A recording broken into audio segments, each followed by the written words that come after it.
When Graeme Souness was appointed Rangers manager in 1986, he was asked if the club's long-standing unwritten policy of not signing openly Catholic players would be broken under his leadership. He promised that it would, that he would select players based on their ability and nothing else.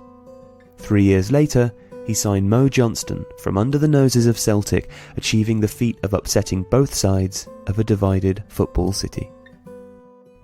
In the early years of Rangers, plenty of Catholics represented the club, but in the 1920s it was quietly and unofficially acknowledged that no openly Catholic player would be signed. Even then, some did represent Rangers, but their Christian preferences were kept quiet.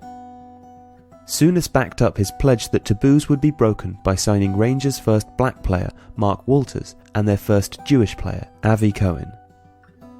Under his management, Rangers won the Scottish title, having failed to win it in the previous 9, but he felt that they were still missing a forward to help them in Europe. In 1987, Johnston left Celtic for Nantes, but after 2 years in France, he was ready to come home and let Celtic manager Billy McNeill know that he was desperate to return. In May 1989, Johnston signed a letter of intent promising that he would join Celtic, but he didn't actually sign a contract. However, keen for some PR at the end of a season in which they finished third, 10 points behind Rangers, Celtic announced the signing of Johnston for a Scottish record fee of £1.2 million. "I didn't want to leave 2 years ago, and I don't intend to now," said Johnston after posing in a Celtic shirt. "There is no other British club I could play for apart from Celtic." However, a couple of weeks later, rumours began flying that Johnston had second thoughts and that Rangers had tried to muscle in on the deal. Celtic manager Billy McNeill told his board to prevent any further hitches by paying the £800,000 remaining on the transfer fee, having to that point only paid a £400,000 deposit.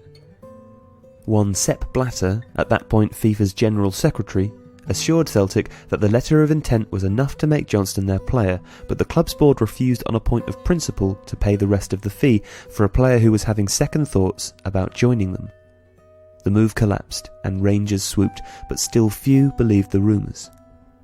Rangers called a press conference, but even after the Scottish Sun broke the story, most still expected that they would be announcing the recruitment of English midfielder John Sheridan. When Johnston walked in, there were gasps from the assembled media. "Obviously it's going to be difficult," said Johnston, with considerable understatement. A group of Rangers fans congregated outside the Ibrox, with a few insisting that they would stop supporting the club. "Maybe I'll wake up tomorrow and it won't be true," said one. "It's a sad day for Rangers," said David Miller from the club's Supporters Association. "I don't want to see a Roman Catholic at Ibrox. It really sticks in my throat." In the end, though, the scale of the protest wasn't as large as you might expect. Some demanded a refund on their season tickets. The Rangers kitman refused to lay out Johnston's jersey before the games, and it was said that a Glasgow pub kept a league table that didn't include Johnston's goals. But attendances didn't fall. The threatened boycott was minimal, and Johnston's religion was largely forgotten when he scored a last-minute winner against Celtic at Ibrox a few months later. For Johnston, the consequences were a little more long-lasting. He left for Everton after 2 seasons, but avoided Glasgow for some years afterwards and has only recently spoken about the move. "If I had signed a contract, I would have been with Celtic," he said. "Money came into it. I'm not going to hide from any other facts. I did it almost 30 years ago and I won 2 championships." Several Catholic players followed Johnston, but even now, 28 years on, you will still find those on both sides of the city who will not remember him fondly.